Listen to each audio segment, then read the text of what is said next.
Muy buenas tardes, muy buenas noches, buenos días, si es que nos ven en algún lugar de la otra cara de la luna, que puede ser. Hoy no tenemos ninguna ventanita desde la que el invitado mire en silencio, como si estuviera castigado durante un rato. En este caso, como ustedes saben, el invitado es Alfredo Zamudio, Eh, pero él se verá y nos verá en diferido. Porque la entrevista de hoy, la que vamos a ver en unos momentos, fue grabada hace unas semanas. Eh, Había complicaciones de horarios. Alfredo Zamudio reside en Oslo y desde Oslo fue desde donde nos habló, en un día donde aquí en Santiago hacía un frío espectacular y él iba de manga corta y nos advertía de que si se oía algún ruido era por los ventiladores porque jamás habían tenido temperaturas tan altas por Noruega, ¿no? Bueno, pero ya hablaremos de este personaje fantástico que hoy nos regala su tiempo y su experiencia. Hoy además, queridas amigas y amigos, termina la segunda temporada de Articuladores de lo Posible, la serie. 12 capítulos, esta y también 12 capítulos la anterior. Y más de 70.000 reproducciones de los 23 vídeos que quedaron grabados del programa. Una cifra que a mí me parece notable, ¿no? Este programa, para los que llegan hoy por primera vez, eh, empezó por el interés por la diversidad de opiniones. Bueno, alguien podría decir que si están elegidos todos por mí no son tan diversos, ¿no? Y algo de cierto hay en ello. Pero debo reconocer que no solo me gustan los que piensan como yo. He tenido siempre interés de entender a quienes están en la otra vereda.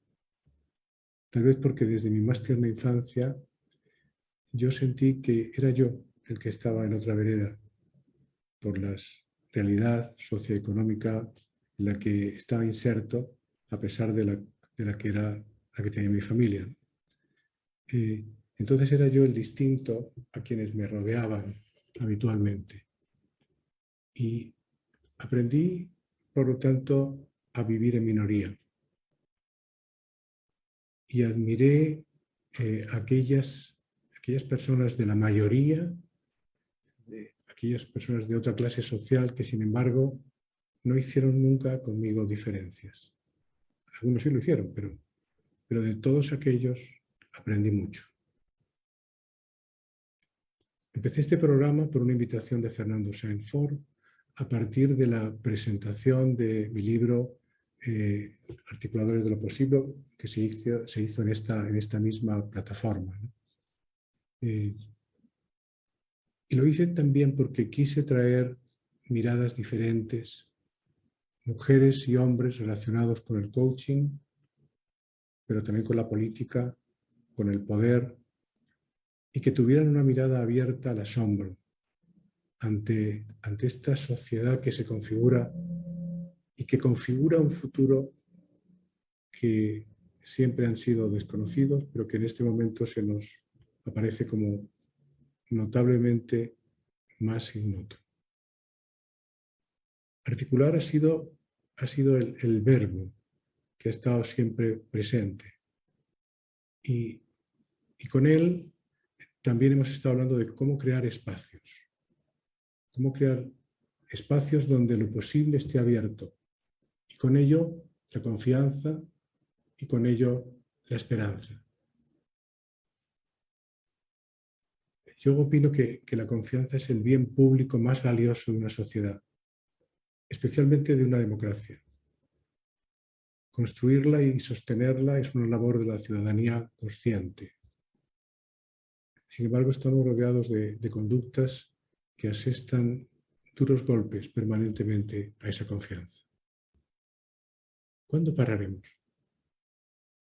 ¿Cuándo estaremos dispuestos a terminar con esa forma en la que convocamos lo peor de nosotros y también sacamos lo peor de otros.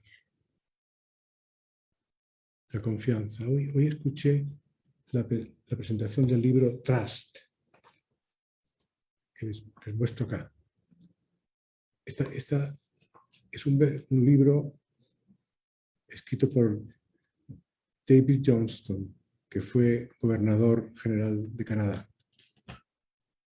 Me invitó mi amigo Fernán Ibáñez a que pudiera asistir. Era una conversación que él tenía para presentar el libro y conversaba con Ricardo Lagos. Y él da como 20 reglas. 20 reglas que son los capítulos del libro y que paso a contarles, a leerles, ¿no? Dice, primero, nunca manipules. Segundo, sé honesto contigo mismo. Tercero, escucha primero. Cuarto, sé consistente. Quinto, haz lo correcto, no solo las cosas bien. Sexto, elévate sobre las reglas escritas. Séptimo, encuentra alguna fe. Octavo, sigue la regla de oro. Noveno, no presumir, sino estar presente. Décimo, actuar en primera persona plural. Décimo primero, ser constructor de graneros. Décimo segundo, saber que hay más de un camino correcto. Décimo tercero, contarles el plan a todos. Décimo cuarto, depender de los que te rodean. Me detuve ahí, estuve mirando ese capítulo porque ¿cómo depender? Me di cuenta de sí, porque si queremos tener confianza tenemos que ser capaces de acercar a nosotros a aquellos que pueden ser hasta más inteligentes, más honestos, más experimentados. Decimoquinto, reconocer un peligro presente. Decimosexto, invitar a los demás a bailar. Decimoséptimo, disculparse. Decimoctavo, honrar a nuestros profesores. Decimonoveno, ser diplomático del conocimiento. Vigésimo, empezar ahora. No esperar, empezar en este momento. Construir confianza, creo que esa es una gran tarea. Incluir, escuchar, abrirnos a los otros. Todo esto han sido mensajes, verbos, palabras permanentes en este espacio, en estos 24 episodios. Me gustó como Johnston distinguía hoy en su conversación que una cosa es invitar a un baile y otra es sacar a bailar. Una cosa es estar de acuerdo en la inclusión y otra es entrar a la casa de los distintos y sentarnos a conversar. Es más, esa otra palabra que ha flotado permanentemente en estos encuentros ha sido la palabra diálogo, dialogar. Alfredo Zamudio es un experto en el diálogo. La conversación mantenida con él fue exquisita, desde los preámbulos no grabados hasta el final, que también fue como de agradecimientos. Exquisita. Yo lamenté realmente que por las agendas, por esa distancia horaria y por las agendas de ambos, no pudiésemos hacerlo más cerca de este momento en el que se va a transmitir. Y esto lo digo porque quizá muchos de los que lo ven sepan que el Centro Nansen, que él ha dirigido durante mucho tiempo y ahora está a cargo de la misión en Chile, ahora lo veremos en la entrevista, está teniendo a cargo ese diálogo que en México se produce entre el gobierno de Venezuela y la oposición. Pero hay otros diálogos importantes, incipientes, como el que se quiere mantener en la Araucanía, aquí en Chile, o el apoyo que se quiere dar a la Convención Constituyente para que quienes han de escribir la Carta Magna tengan la mayor apertura al diálogo. Se imaginan que todo eso hubiera sido un motivo tremendamente interesante también de esta entrevista.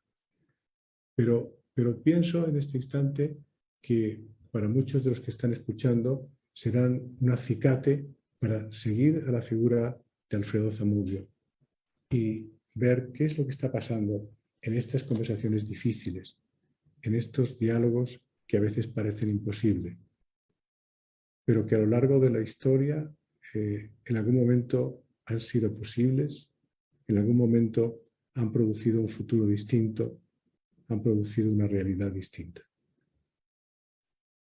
Todo eso está dentro del concepto de articular. Se articularon a personas diferentes a través de crear espacios también distintos a los que antes se habían ensayado y tras eso pudimos avanzar. Esa es mi esperanza cuando hablo de articuladores de lo posible. En eso creo firmemente y por eso ocupa un lugar preeminente en mi tiempo y en mi vida en este instante. Sin más dilación, quiero que vean la entrevista y cuando termine volveremos a hacer algún otro resumen y la despedida de esta segunda temporada. Así es que adelante, Sebastián, con nuestra entrevista. Bueno, pues sí, ya llegó el momento y aquí está mi invitado de hoy, de este cierre de la segunda temporada de la serie y quiero relevar que es importante, es un momento importante para mí el que Alfredo Zamudio, de quien les he hablado antes, esté sentado, aunque sea virtualmente, a mi lado, ¿no? Yo he comentado varias veces que con el tiempo los seres humanos nos hacemos a veces más parcos o nos cuesta más el asombro, ¿no? A pesar de que yo hablo mucho de la importancia del asombro.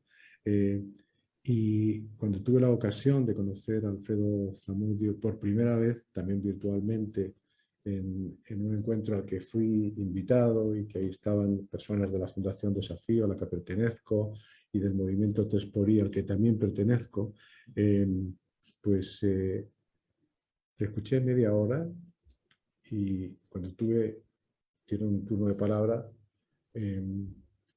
tuve que decir que no recordaba que en media hora yo hubiera sentido admiración por alguien desde años muy jóvenes, ¿no? Que cuando todavía me oía a alguien y decía, oh, me admiraba, ¿no? Que con los años pues sigo admirando a muchas personas, pero es como la consecuencia de saber más, de escuchar más, ¿no? Bueno, eso me pasó con Alfredo Zamudio y lo declaro aquí públicamente, dado que ustedes me han visto entrevistar a muchas personas. Él es el director de la misión del Centro Nansen en Chile. Ha tenido otros cargos antes, pero como es chileno de nacimiento, como él nos va a contar, aunque esta fundación, como ustedes saben, es noruega,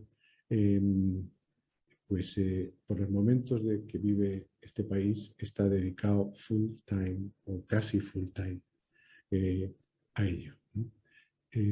A la hora de presentarle, él me decía que lo que prefiere es que presentarle como alguien que dialoga, que su profesión es tratar de participar en conflictos para que las cosas vayan mejor.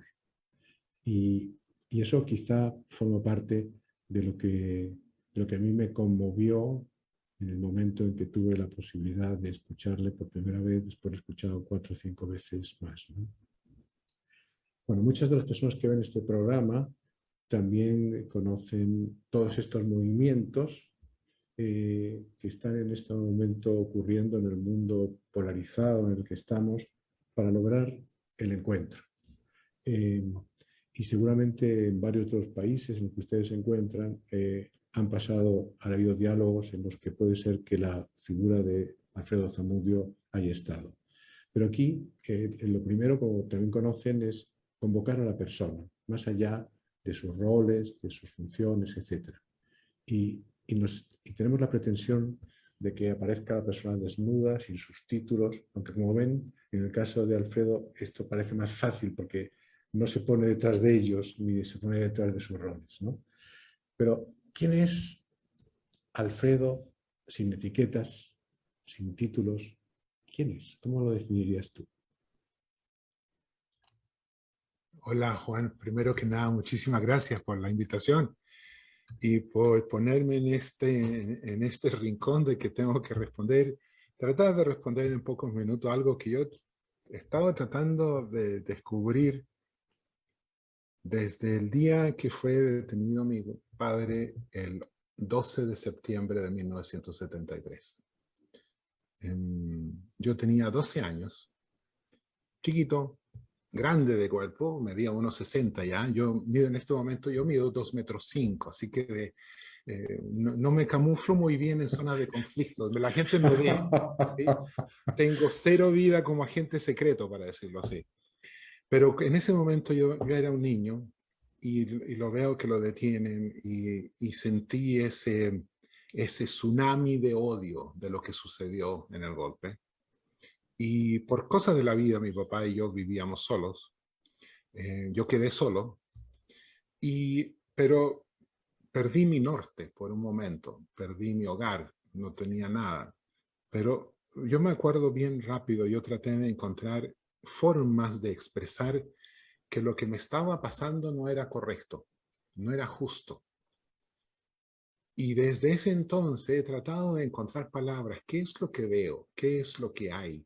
¿Cómo se transforma? Es un constante búsqueda de tratar de, a ver, uno lo puede simplificar de construir puentes y cosas así, pero es tratar de entender qué es lo que hay. Y, y lo que yo soy, se puede decir, es alguien que no sabe. Yo trato todos los días de encontrar palabras. Yo camino mucho. Entonces a mi equipo yo le digo, mira, yo tengo que caminar unos 20 kilómetros hoy porque esto está difícil.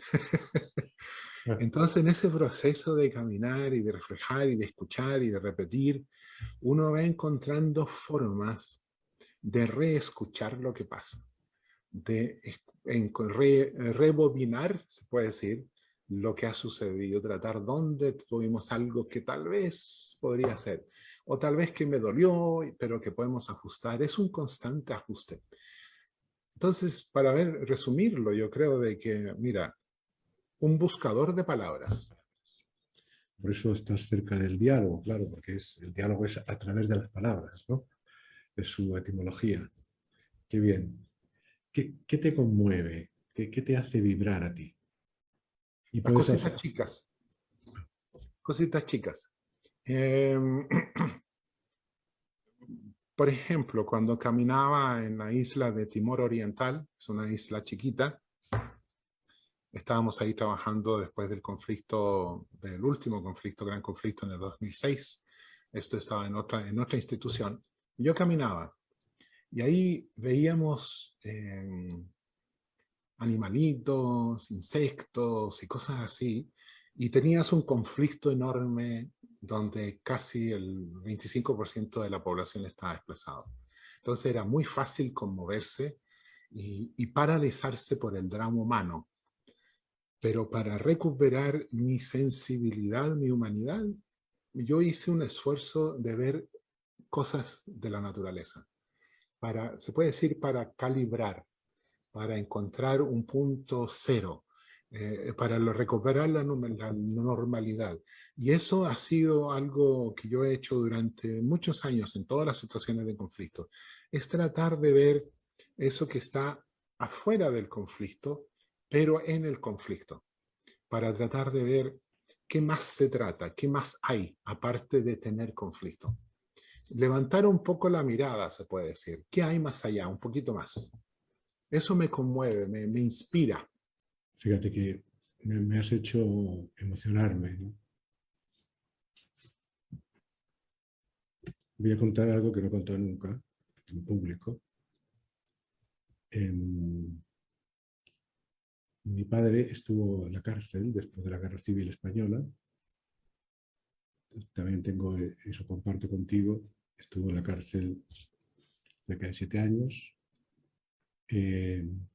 Cuando él, yo ya vivía en Chile, cuando cuando le faltaban 3 meses para morir, yo no lo sabía, pero sabía que estaba ya, le faltaba poco, tenía 90 y algo años.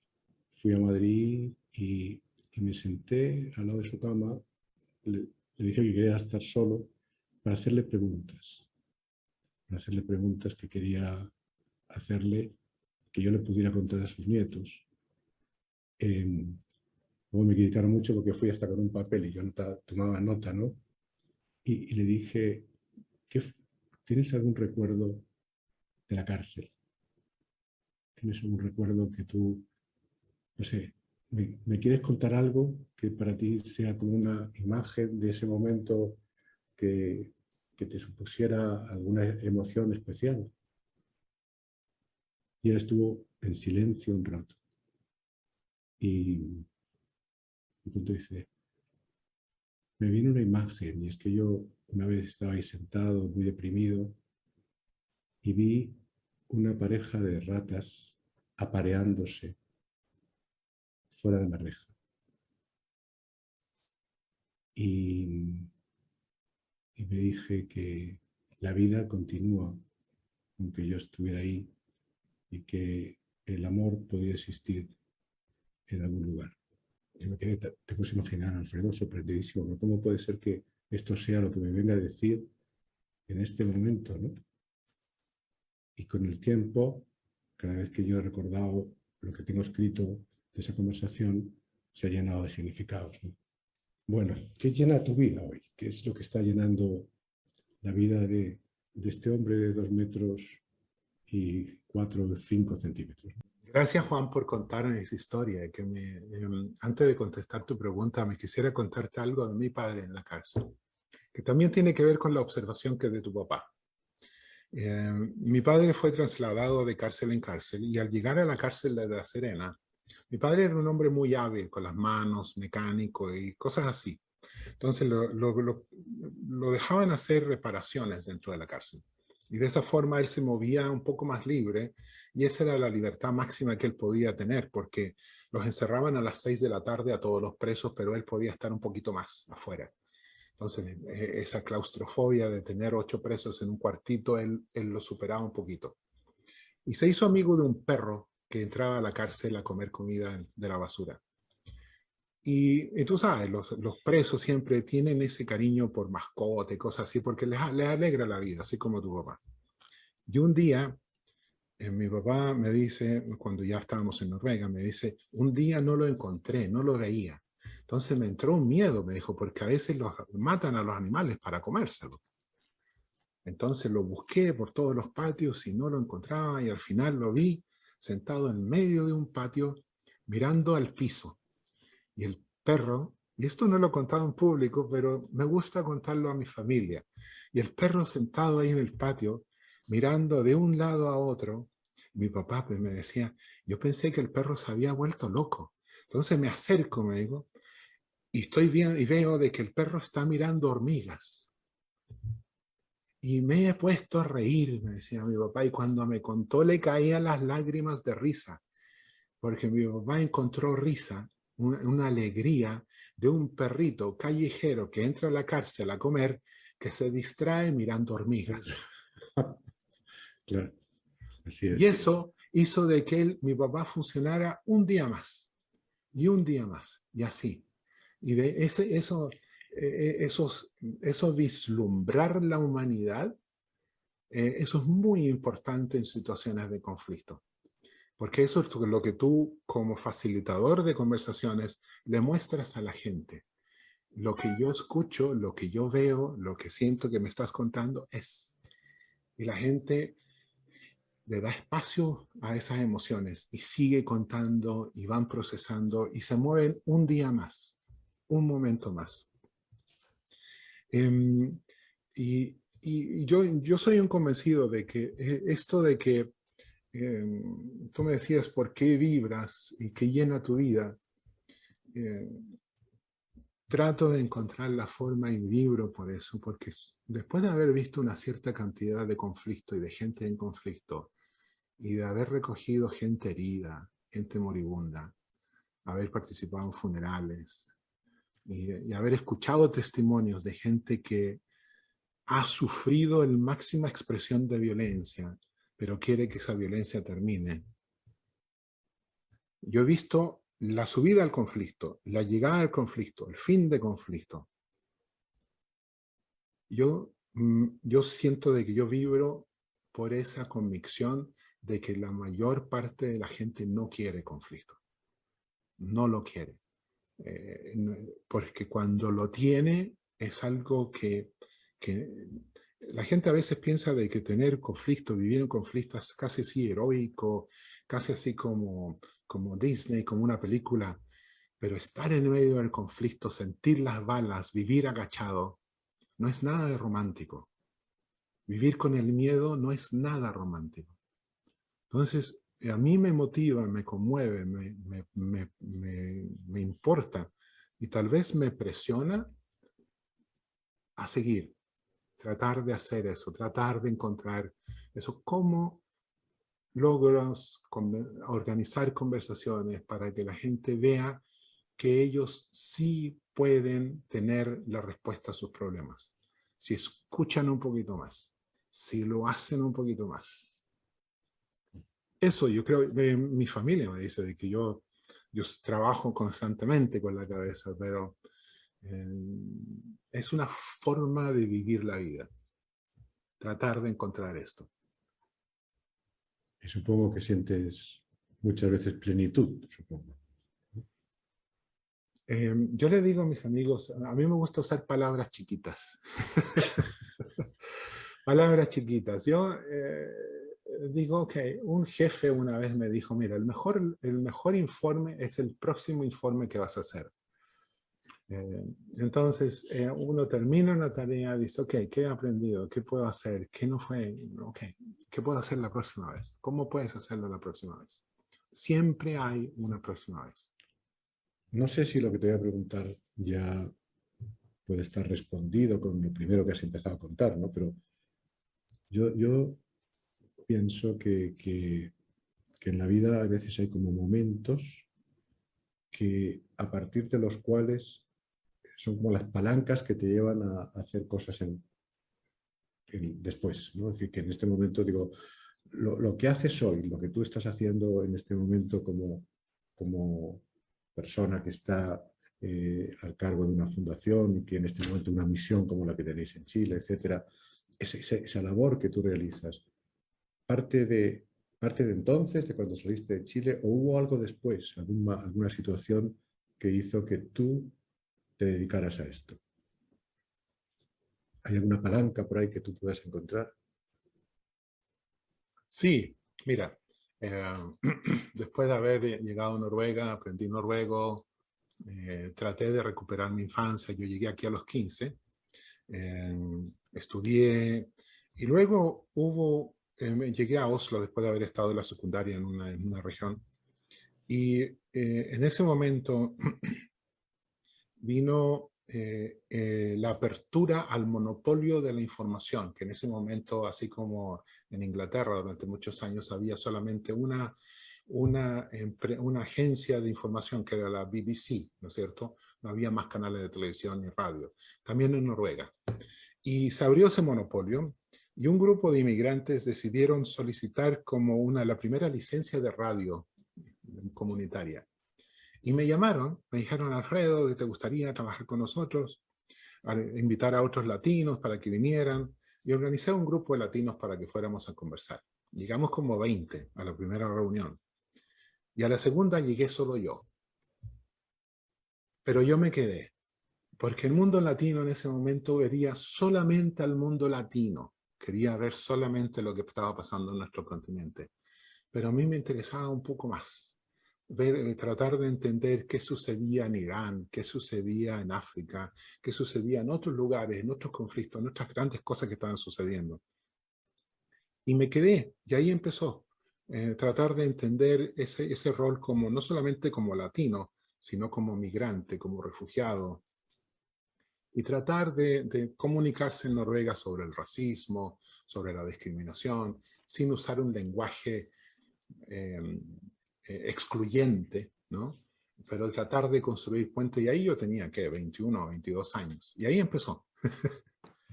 Bueno, vamos a pasar a cambiarnos de bloque. Quería que las personas que nos están escuchando y las que nos van a seguir escuchando, porque este programa lo ven mucho más después cuando lo reproducen, eh, conocieran a la persona para ver si les pasa como a mí me pasó cuando te escuché por primera vez, ¿no? Quiero convocar ahora a la política y la sociedad, ¿no?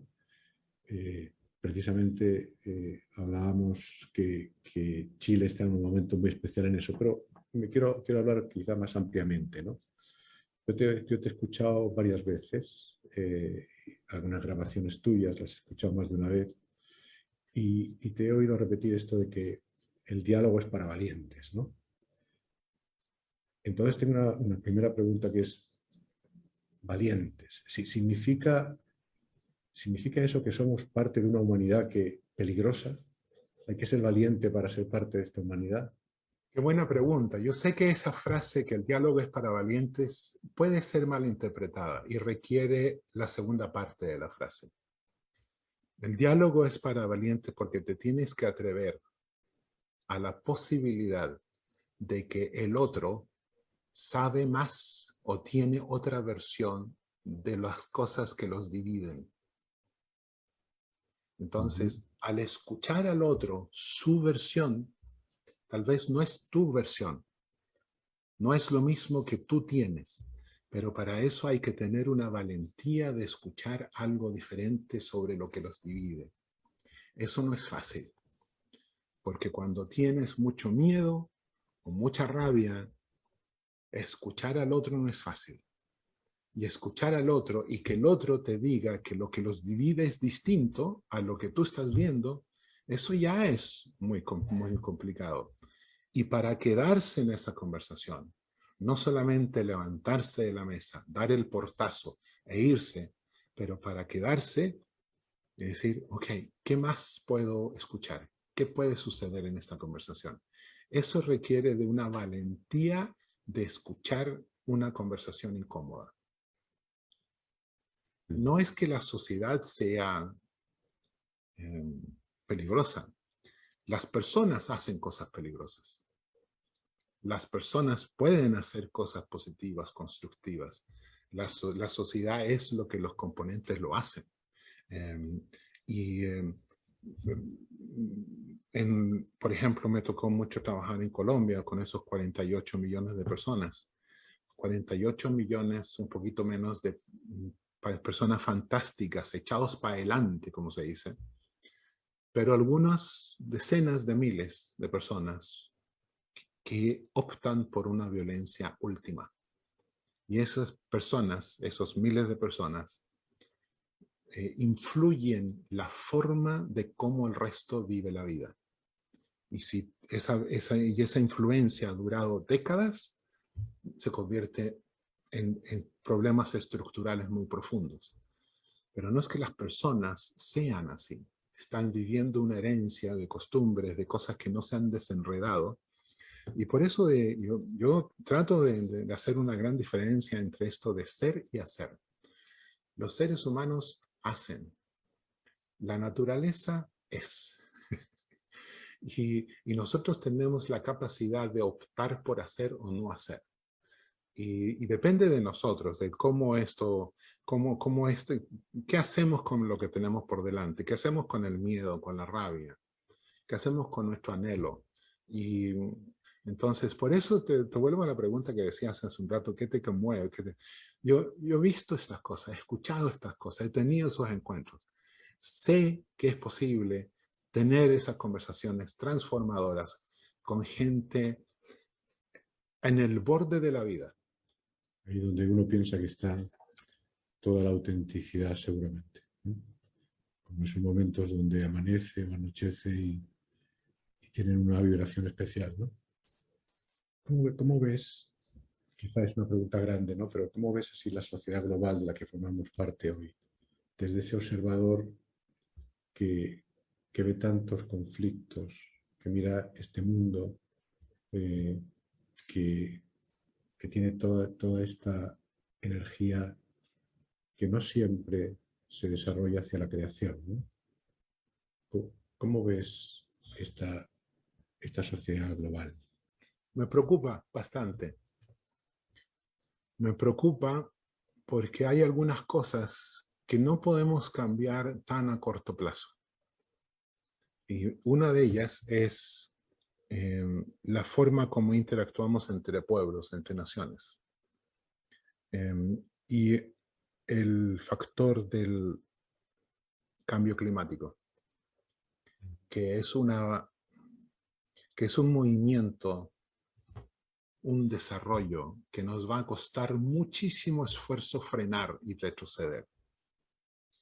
Y cuando veamos el impacto total de ese cambio climático, vamos a tener un mundo más polarizado, donde las fronteras van a estar a más a prueba, donde las personas van a tener que buscar la vida, la subsistencia, la existencia en otras fronteras, en otros lugares.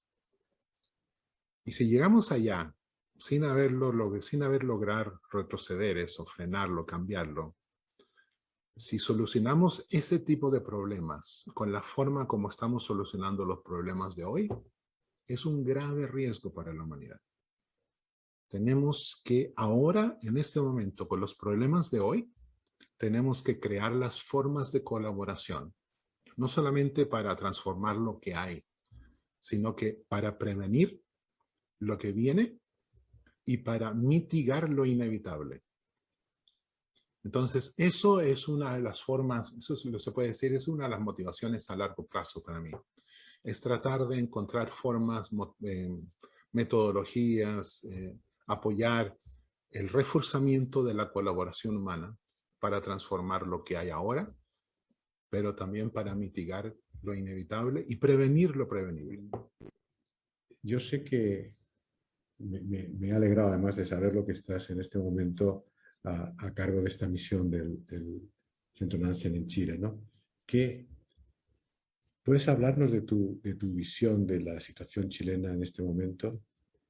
¿Ves posible algún apoyo a esta gran conversación que la sociedad chilena ha abierto de preparar su constitución? Y creo que aquí se confluyen dos cosas, ¿no? Tu origen chileno y tu experiencia mundial, ¿no? ¿Qué, qué puedes decirme de eso? Una de las cosas que escucho en Chile es que el 18 de octubre fue una expresión de un desencuentro que se ha venido construyendo durante mucho tiempo. Unas frases escritas en los grafitis, en rayados en la ciudad, en Santiago, decían: no son 30 pesos por el aumento del metro, sino 30 años. Entonces, es una rabia paulatina que se fue acumulando. Eso es la expresión. Y explotó en ese 18 de octubre. Los factores impulsores de esta crisis pueden ser muchos. Viene un factor gatillador, que es ese momento, el 18. Sucede algo. Y luego lo que sucedió en las semanas posteriores es que Chile encontró una forma estructural e institucional para transformar su crisis. Una de sus crisis, tiene muchas más. Y en términos desde nuestro punto de vista, este es un proceso de reencuentro, porque si tuviste un desencuentro que ha durado tanto tiempo, este es un proceso de reencuentro. El reencuentro como proceso no es que uno decide y se pone de acuerdo y ya, sino es un proceso porque tienes que conversar de qué cosa vas a conversar, cuál es la crisis que más te importa en este momento, cuál es el problema que quieres transformar. Y son muchas las conversaciones. Y en Chile en este momento no es solamente la conversación entre las y los constituyentes. Esa es una gran conversación de los 155. Pero además está la conversación entre la ciudadanía. La ciudadanía, los 19 millones de personas que desean conversar, escuchar, saber qué es lo que sucede en el país, qué va sucediendo en la convención, y también entender, ¿sí? Pero no todos están interesados necesariamente en hacer incidencia. Algunos solamente quieren entender. La tercera gran conversación es la conversación de la incidencia. Es la conversación entre la ciudadanía y el proceso constituyente. Y una cuarta conversación es la conversación entre la ciudadanía y el mundo político sobre todas las otras cosas que no son de la Convención Constituyente. Entonces tienes por lo menos 4 grandes conversaciones. Los constituyentes, la ciudadanía, entre estos dos y entre la ciudadanía y el mundo político. Ahora, si este es un proceso de reencuentro y de ordenar la conversación como un proceso de diálogo lo es, un proceso de diálogo hace algunas cosas. Ordena un poco la conversación. En ese proceso, uno identifica los problemas, que pueden ser muchos y van a ser muchos. Pero en ese proceso también uno puede identificar posibilidades, algunas cosas que pueden suceder bien. Y luego, cuando ese proceso va avanzando, van descubriendo que pueden co-construir un futuro compartido, tal vez digan, ¿por qué no hicimos esto antes? Ahí, cuando llegan a ese punto, es que ya se han ido reparando las relaciones, se han ido reconstruyendo relaciones, se han visto de que pueden hacer algo en conjunto sin que el mundo se venga abajo. Porque si has tenido un desencuentro durante mucho tiempo, han sido tal vez mundos separados durante mucho tiempo. Y no necesariamente han tenido la posibilidad de colaborar. Tal vez han tenido la posibilidad de trabajar por pago, por funciones, pero colaborar es otra cosa.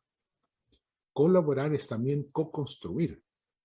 No solamente identificar las soluciones, pero también identificar las razones, las raíces, el porqué, el impacto, la memoria de lo sucedido.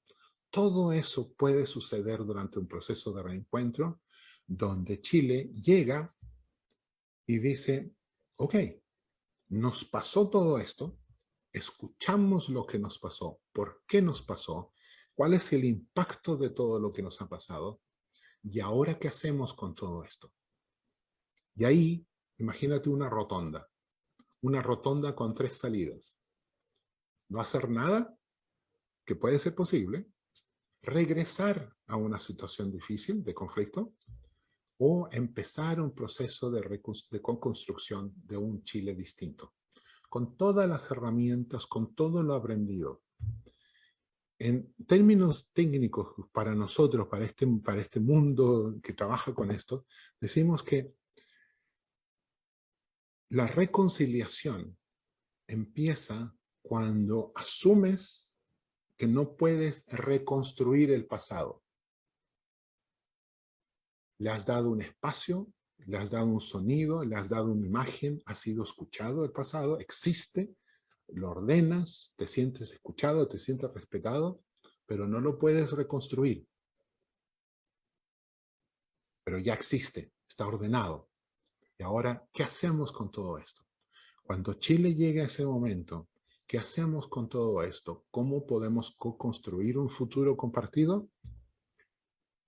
Ahí vamos a ser un país más fuerte, con más posibilidades de transformar los desafíos y los problemas que vienen hacia nosotros, porque más problemas van a seguir viniendo hacia Chile como sociedad. Entonces yo lo veo, a veces muy simplista decir, es una oportunidad. Es bastante simplista decirlo así, pero hasta este momento yo creo que Chile está en camino todavía para tratar de transformar pacíficamente esto y de aprender de lo sucedido. Mira, pareciera que esta palabra de la polarización es una de las, lamentablemente, de las palabras que más está en boga en este momento en muchos países de los que yo visito, donde tengo algún tipo de relación.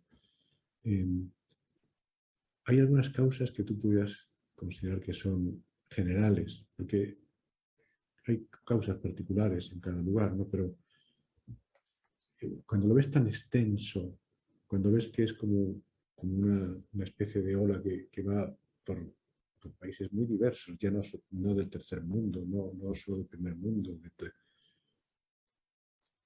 ¿Habéis llegado a encontrar como algunas causas comunes o quizás eso es difícil de determinar? El Centro Nansen no hace análisis de problemas de conflictos así, pero acompañamos algunas situaciones. Y yo te puedo decirte que lo que hemos visto, como algunas cosas en común, es el gigantesco daño que hace la corrupción. La corrupción son bombas que destruyen la confianza. Muchas veces uno piensa, no, es que no es tan grave. Pero la corrupción es una cosa gigantescamente seria y grave. Destruye la confianza entre las relaciones humanas. Y con tantos problemas, con tantos conflictos, con tanta necesidad de colaboración, si destruyes la confianza, reconstruir esa confianza es difícil, toma tiempo. Y muchas veces no vamos a tener tiempo para reconstruir y los problemas se agrandan. Yo diría la corrupción es uno de los males más grandes que tenemos en nuestra sociedad contemporánea y uno de los más ignorados. Luego vienen grupos, personas que ofrecen soluciones simples para problemas complejos. Eso es también un gran riesgo. Algunas veces pueden ser soluciones simples, pero tenemos unas sociedades bastante más complejas que lo que era cuando éramos pueblitos chiquitos de 100 personas. Somos 19 millones de personas en Chile, con 19 millones de formas de ser chilenos o de habitar Chile. Nosotros hemos observado que en toda sociedad que tiene esta fragilidad y algún tipo de problema, necesitas 3 pilares que existan para que exista una transformación. Y uno de esos pilares es la capacidad. Quiere decir que necesita instituciones. El segundo pilar es el conocimiento. Necesitas saber cómo. Y el tercer pilar es voluntad política. Y en muchas situaciones, tal vez tienes instituciones que saben, pero tal vez no hay voluntad política. La tormenta perfecta es cuando no hay ni conocimiento, ni capacidades, ni instituciones, ni voluntad. Pero usualmente hay instituciones y hay conocimiento, pero la voluntad política puede ser débil. Entonces, ¿cómo transformas la voluntad política? Y el camino a la voluntad política va por el camino de la reconstrucción de la confianza. Entonces, si tú tienes corrupción y otras cosas que destruyen la confianza, reconstruir la confianza, movilizar la voluntad y la voluntad política, si no reconstruyes la confianza. Entonces, para eso, yo diría de que para ver qué hay que transformar, hay que verlo claramente, hay que atreverse a verlo. A veces uno ve cosas muy desagradables. Ver la corrupción no es fácil. Ver el impacto de la corrupción te puede destruir todos tus paradigmas de lo que tú creías que era bueno. Pero es muy necesario verlo, porque lo tienes que identificar y ajustar lo antes posible, porque eso merma la calidad de la confianza y de la colaboración humana. Ok, no, muy significativo, porque además si algo le interesa a la corrupción son los estados fallidos, las sociedades fallidas, donde pueden tener, y cuando tú me hablas de estas 3 pilares, claro, la voluntad política a veces es cooptada por la propia corrupción, ¿no? A veces simplemente por otras causas, ¿no? Pero entremos en el último bloque de convocatoria, que es la de hablar de la articulación de conversaciones y del Centro Nansen, ¿no? Como te dije al principio, este programa se llama así, Articuladores de lo Posible, la serie en la que estamos, y tiene que ver con algo que para mí fue muy importante, que es descubrir cuando estaba escribiendo este libro de Articuladores de lo Posible y adentrarme a mirar el futuro, de que algo que a lo mejor era obvio, pero que para mí fue como la sorpresa de darme cuenta de que tenemos que articularnos, tenemos que generar, yo usé ese verbo, hay otros posibles, ¿no? De que vi que articular, que no era simplemente poner en contacto, sino que era sostener la posibilidad de crear vínculos entre partes, era fundamental. Y por eso mi primera pregunta es, os pongo una respuesta, pero ¿crees que articular será una habilidad central del nuevo liderazgo que necesitamos? Una de las cosas que sucede en una situación de fragilidad, de desencuentros, es que se van como construyendo, haciendo archipiélagos de desconfianzas. Este archipiélago no colabora con el otro archipiélago y este no colabora con el otro. Y eso sucede en situaciones de grandes conflictos o situaciones de conflictos de baja intensidad o situaciones de conflicto donde la crisis social también afecta. Entonces estos archipiélagos, estas islas de ausencia de colaboración, necesitan puentes, necesitan lugares donde fluya el conocimiento, donde fluya la colaboración. ¿Quiénes hacen esos flujos? ¿Quiénes construyen eso? Nosotros decimos que si tienes capacidades a ambos lados de la división, a ambos lados de la brecha, y quieres construir un puente, usualmente los puentes no se construyen desde el medio. Es una mala idea usualmente construir un puente desde el medio. Tienes que ir a ambos lados, a ambas riberas. ¿Por dónde empiezas? Conversar con un lado y decirle, mira, ¿qué tipo de puente? ¿Dónde lo ponemos? ¿Con quién lo construimos? ¿Para qué? ¿Quiénes van a cruzar? Y tal vez esa conversación a este lado del río, tal vez se demore mucho tiempo, porque no todos están de acuerdo en esa colaboración. Y lo mismo al otro lado. Y eso puede demorar tiempo, pero si toman la decisión, vamos a construir un puente para hacer esta colaboración, funciona. Porque no ha venido alguien a decir, vamos a hacer el puente y ustedes lo van a usar. Si ellos toman la decisión, vamos a hacer esa construcción, empiezan a suceder cosas. Hemos visto en concreto, por ejemplo, en Chile, la articulación de capacidades, por ejemplo, para el diálogo y para transformación, la transformación de todo lo que ha sucedido. Por ejemplo, la red de Nuevo Pacto Social, que son 750 organizaciones de sociedad civil que se movilizaron. También está Unidad Social, de otros grupos, de otros movimientos. Luego está la iniciativa de Ahora nos toca participar. Tenemos que hablar de Chile, 3xI que tú mencionabas. Muchas iniciativas que se han ido coordinando cada uno desde su lugar. Y luego, gradualmente, muchas de estas, no todas, pero muchos de ellos se organizaron en una iniciativa que se llama Por el Diálogo en Chile, sí, donde todos van colaborando desde cada punto, ¿sí? Ahora, el impacto, por ejemplo, de Tenemos que hablar de Chile ha sido muy grande, entregando esa información, ese análisis, donde escucharon a más o menos 9.000 personas, usaron muchos métodos de incluso inteligencia artificial para ordenar lo que habían escuchado y se los presentaron hace unos meses, pocos meses atrás, a las autoridades y al espacio público chileno. Pero también fueron contactados por Colombia, por universidades en Colombia, por sociedad civil en Colombia, y ahora hay una iniciativa en Colombia que se llama Tenemos que hablar Colombia. Y nosotros, el Centro NANCE, nosotros fuimos invitados por sociedad civil colombiana también para dar unas charlas de motivación y webinars a distintos grupos en sociedad civil colombiana.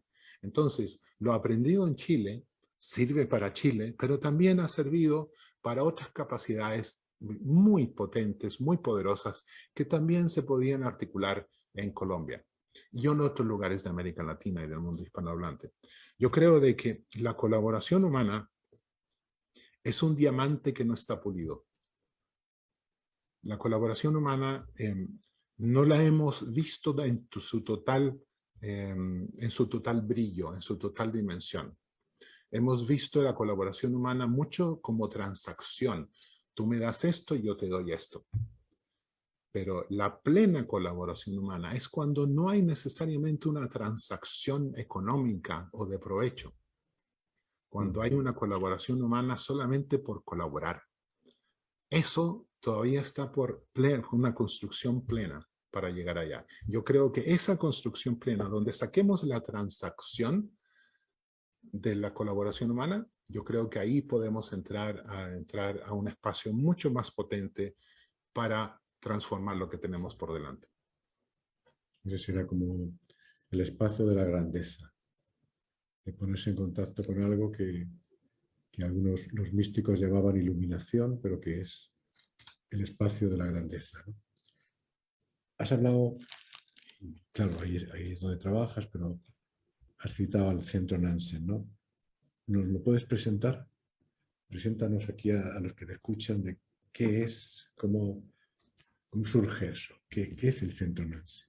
El Centro Nansen para la Paz y el Diálogo es un centro que es parte de lo que se llama aquí en Noruega la Academia Nansen. La Academia Nansen fue creada en 1938, motivado por dos personas que también en una colaboración inaudita. Uno era un pastor y el otro era una persona ateísta revolucionaria, pero ambos motivados por lo que estaba sucediendo en Europa en 1938, el crecimiento del nazismo.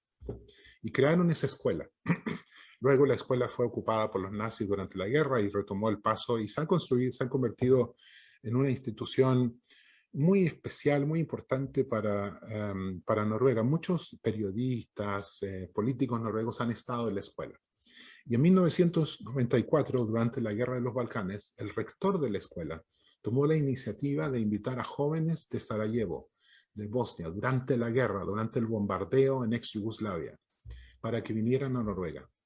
Y empezaron a venir jóvenes y empezaron a traer sus historias y todo eso. Y mis colegas que empezaron a trabajar con esto se dieron cuenta de que esos reencuentros de pueblos divididos por un conflicto tenían un cierto ritmo, tenían una cierta estructura.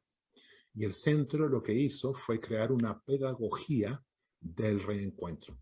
Entonces lo que el Centro Nansen hace, enseña cómo organizar conversaciones y facilita de vez en cuando procesos de diálogo. Y mis colegas, que han trabajado con esto mucho tiempo, han estado en los Balcanes, por supuesto, trabajando también con organizaciones en Afganistán, en Irak, en Kenia, en Polonia, en muchos otros lugares. Y yo me sumé a ellos hace 5 años atrás con mi experiencia de lo que yo he venido haciendo. Y es una institución financiada por el gobierno noruego a través del Ministerio de Ciencias y el Ministerio de Relaciones Exteriores. Somos totalmente independientes, neutrales, y aunque así no parezca, casi toda nuestra tarea es en Noruega, pero de vez en cuando hacemos tareas en el exterior.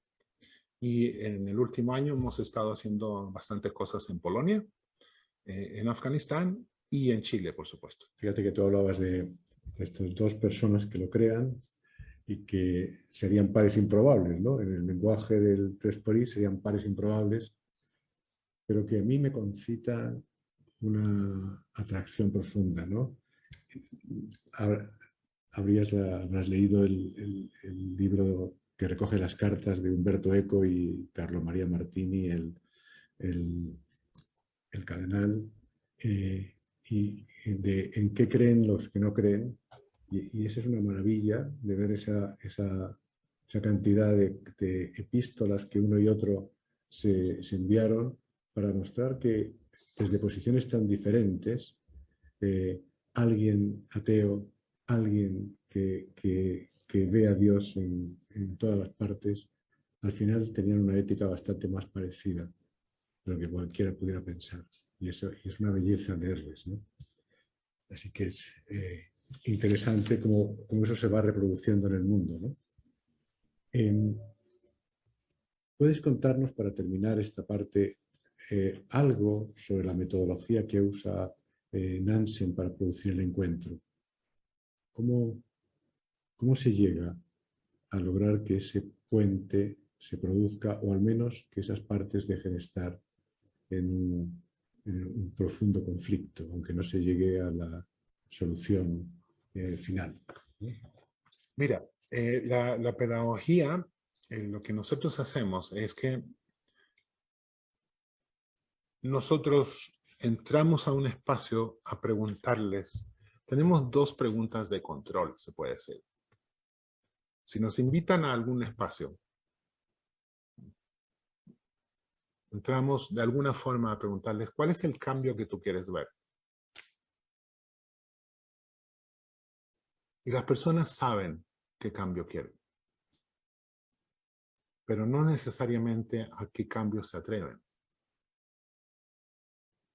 Entonces, luego de contarnos y tener una conversación entre ellos, si este es a este lado del río o al otro, cuál es el cambio que quieren ver, nosotros de alguna u otra forma hacemos una pregunta de seguimiento, y es que preguntamos, ¿a quién más necesitas en esta conversación? Y así se va construyendo con ellos, por ellos, ellas, este proceso. Ellos saben cuál es el cambio que quieren ver y quién más debería estar en esa conversación. Y dicen, no, no van a venir nunca, o no quiero hablar, etc. Entonces uno va probando. Lo otro es que yo nunca, o nuestros colegas que facilitan, no vamos a decir, yo opino que. Nosotros no somos opinantes, solamente podemos hacer buenas preguntas. No depende del centro Nansen que se haga, depende de las partes que participen en las conversaciones. Si no pueden seguir adelante, es una cosa que hay que respetar. Si desean seguir adelante pero necesitan más tiempo, podemos seguir acompañando. Si necesitan regresar a una conversación anterior, se regresa a una conversación anterior. Desde una forma de facilitación, tú no estás poniendo una agenda. Tú, como facilitador neutral e independiente, en la forma como uno hace esto, uno saca el para. Uno no tiene un para. Yo estoy haciendo esto para que ellos solucionen. Tú estás haciendo eso para que ellos conversen, y tal vez ellos lleguen a algún lugar o tal vez no. Pero si logran llegar a algún punto en una conversación, aunque sea difícil, nosotros sabemos que aunque no se pongan de acuerdo, aunque no logren identificar una transformación, la experiencia de escuchar es muy útil, porque van a escuchar algo que ellos no conocían o que no estaban de acuerdo. Y eso, en suma, va orientando, va haciendo entender de que el otro o el otro sector, el otro espacio, tal vez tiene historias parecidas, sentimientos parecidos, algo parecido. Y en esas cositas chicas se puede ir construyendo algo. Nosotros sacamos los títulos de las conversaciones, nosotros no decimos señor tanto o señor esto, usamos el nombre. No es que nos pongamos a par, pero son pequeños detalles que a uno le sirven para decir que alrededor de esta conversación son seres humanos, porque las instituciones son muy poco dialogantes, pero las personas sí. Entonces, no nos importan los títulos, son las personas que entran al espacio. Y las personas, por supuesto, tienen responsabilidades, pero son las personas que entran.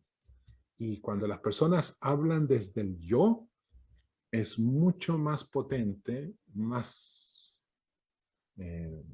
impactante que cuando traen teorías, que cuando traen, según el autor o según ese libro, sino lo que a mí me pasa, lo que yo pienso, lo que yo he vivido, lo que me han contado, lo que yo he escuchado es. Eso es mucho más comunicativo en un espacio donde hay poco tiempo. Una vez más aparece la sabiduría de Humberto Maturana, ¿no? Cuando dice, amar es hacer aparecer. Cuando algo logra que aparezcan las personas, yo creo que el espacio se llena de amor. Algo pasa ahí. Hay como el afecto llena los intersticios de esa habitación, de esa sala o donde fuere, ¿no? Para terminar, porque sé que hemos superado el tiempo que te pedí, pero me parece apasionante, yo podría pasar toda la tarde hablando contigo, ¿no? Eh, para terminar, entonces, estimado Alfredo, unas preguntas rápidas, de estas así como que se usan en algunos programas norteamericanos, ¿no? Un personaje al que admires. Han sido varios durante la vida, pero en este momento he tratado de entender un poquito la vida de un quinto abuelo mío, que se llamaba Faustino Mamani. He encontrado los documentos de él, sus certificados de bautismo y todo eso. Y está categorizado como indígena del Auyú de Coyana, en Tarata, Perú, que en ese momento era Chile. Y, y he tratado de pensar cómo sería su vida. Eh, una vida donde con muy pocos derechos. Una vida donde las obligaciones eran mucho más que sus derechos. Y he tratado de pensar y recordar y entender esa vida. Yo creo de que la vida de una persona así merece ser recordada y merece ser entendida. Eso. Gracias, muchas gracias. Un libro que me recomiendes. Para mí un libro importante, porque me ha llevado por muchos senderos, muchas reflexiones, es un libro que es un poco difícil de leer por el enorme cantidad, el enorme nivel del lenguaje, que es el libro de Hannah Arendt, que se llama Eichmann en Jerusalén, sobre la banalidad del mal. Es impresionantemente importante para nuestros días. Y lo que ella dice, en resumen, es que todos estamos en capacidad de hacer cosas terribles si las circunstancias así lo acotan. Arendt, Eichmann en Jerusalén. Sí, he escuchado del libro, no lo he leído, pero el mensaje de ella, de Hannah Arendt, me parece que es de las filósofas importantes del siglo XX, de cómo han dejado una huella para el entendimiento y además si algo me gusta de ella es como que no tiene miedo a llamar a las cosas por su nombre, ¿no? Y eso a veces se envuelve en la palabra y llega más edulcorado en otros casos, ¿no?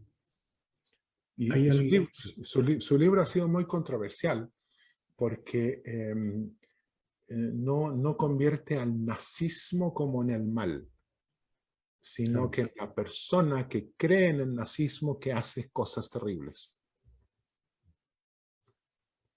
sí. ¿Hay alguien con quien yo debería hablar porque consideres que tiene muchas cosas que decir? O sea, de esas personas que tú dices, Juan, tú deberías hablar con alguien que te parezca que es una persona con la sabiduría suficiente o sobrante casi, ¿no? Para, para los temas que estamos tratando. En estos tiempos, mira, a ver si lo logramos encontrar a esta persona, pero la persona más sabia que he encontrado en mis recorridos es una señora analfabeta en un campamento en Darfur, en Sudán. Y conversábamos ahí, sentados en la arena, bajo un árbol, y teníamos una conversación sobre la protección de los derechos y cosas así. Y ella me dio la mejor explicación que yo jamás he escuchado de qué es esperanza. Y ella me decía, esperanza es el lugar donde nada malo me puede pasar. Y esta señora analfabeta, en un rincón de África, con un medio de una guerra civil, me dio esa frase que me ha acompañado muchísimo. Yo tengo la ilusión de regresar a Darfur en alguna oportunidad. Ahora se va a poder porque ya fue derribado el dictador Bashir. Entonces, Juan, si yo voy alguna vez, te hago la invitación, a ver si vamos. Sí, yo necesito, estoy además, el tema del que más he escrito últimamente y he hablado es la esperanza. Viendo, aquí en este programa se ha hablado mucho desde la mirada, por ejemplo, de Walter Havel, que decía tan claramente que no tiene que ver con las probabilidades de éxito, sino con la convicción profunda de que es el camino que tengo que hacer, ¿no? Y son miradas muy, muy conmovedoras. Bueno, y lo último de verdad, ¿qué mensaje quisieras dejar? Si quisieras dejar una frase, un mensaje a los cientos de personas que van a ver este programa, esta entrevista nuestra, ¿qué les quisiera dejar a Alfredo Zamudio? A mí, varias veces durante mi recorrido como un niño en situación de calle después del golpe militar, varias personas me dieron un sándwich en la calle o conocidos. Me dieron un aliento, me dieron así como un empujoncito. Y expresiones mínimas de solidaridad. Me salvaron la vida. Me hicieron seguir viviendo. Que yo era digno. Era como que alguien se está ahogando y alguien mete la mano al agua y lo saca y lo pone a flote. Cosas chiquitas que no necesitan grandes planificaciones. Pero a mí, en ese momento, como un individuo, me salvó la vida varias veces. Y aquí estoy, 40 y tantos años después, conversando contigo y con tu público en toda América Latina. Nunca sabemos cuál es el impacto de la solidaridad y de la compasión. Sí. En mi trabajo de coach con gente en la política, en el poder, que he visto muchas veces el desencanto, ¿no? Y fíjate que hay una pregunta que en ese libro planteo tiene que ver con algo que tú estabas diciendo, y es el ponerle en contacto con el impacto que tiene su existencia. Porque dice, ya, esto no sirve, se han ido las ganas, no sirve para nada, pero de pronto dice, y si no hubieras hecho esto, hay alguien concreto, con nombre y apellido, que le ha servido para algo, y cuando esa conversación les llevaba a identificar dos nombres, lo que fuere, la persona se daba cuenta de que había valido la pena y que seguramente valdría la pena estar donde estamos. Bueno, Alfredo, no puedo decirte gracias, es una expresión manida. Te daría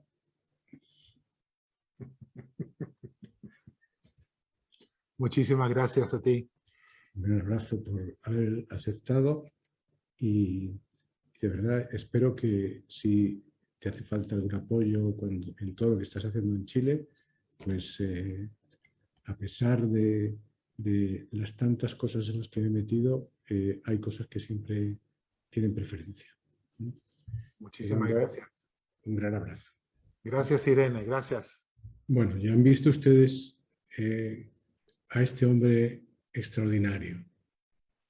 La grabación que preparamos no logró que se nos viera a los dos a la vez.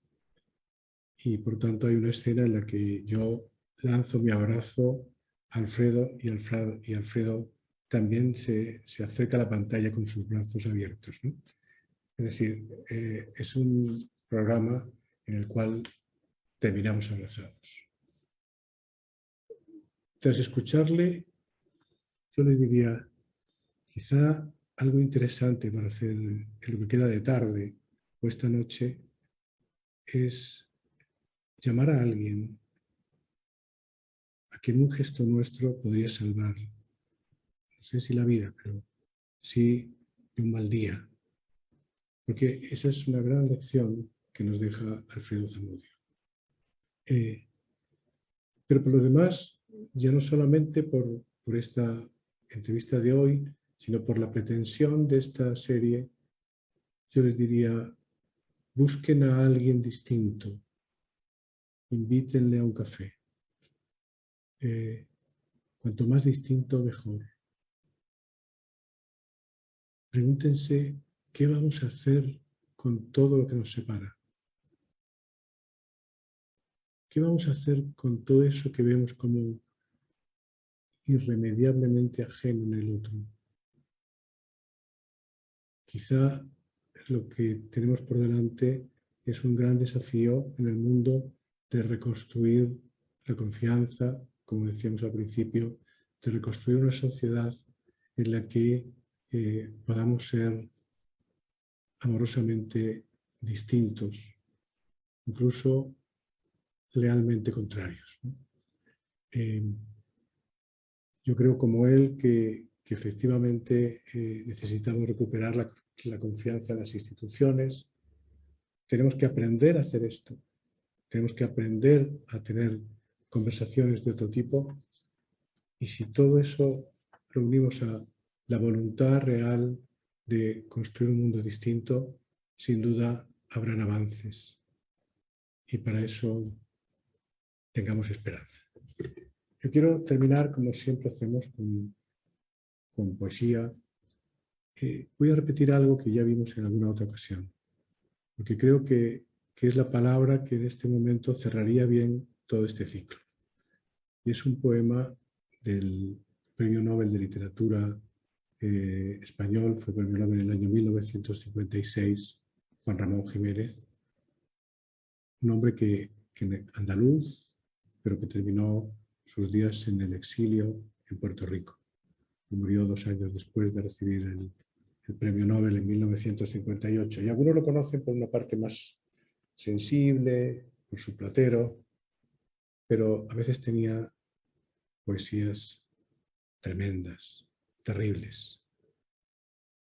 Escuchemos ese poema que algunos ya conocen, pero que creo que merece el homenaje de terminar con él, que tiene que ver con lo distinto, los distintos. Sebastián, por favor. Lo querían matar. Los iguales. Porque era distinto. Si veis un pájaro distinto, tiradlo. Si veis un monte distinto, caedlo.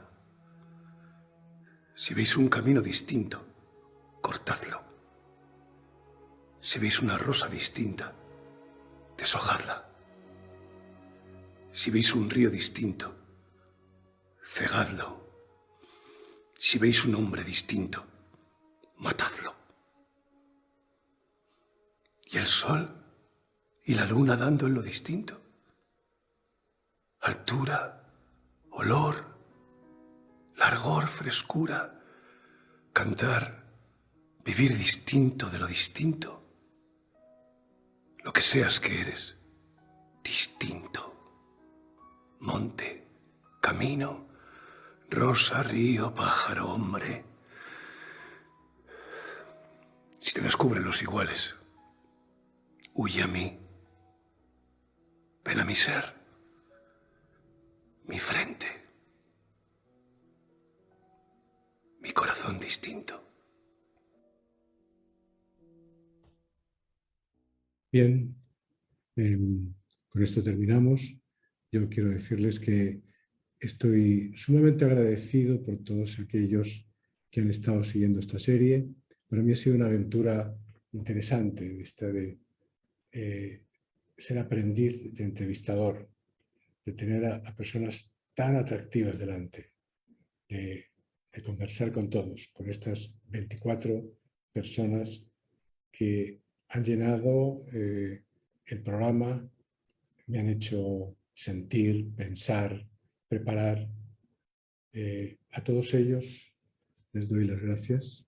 A los 24, fueron más de 24, porque en algún momento tuvimos un grupo de un taller, de un ciclo de lectura, tuvimos a un grupo de mujeres colombianas.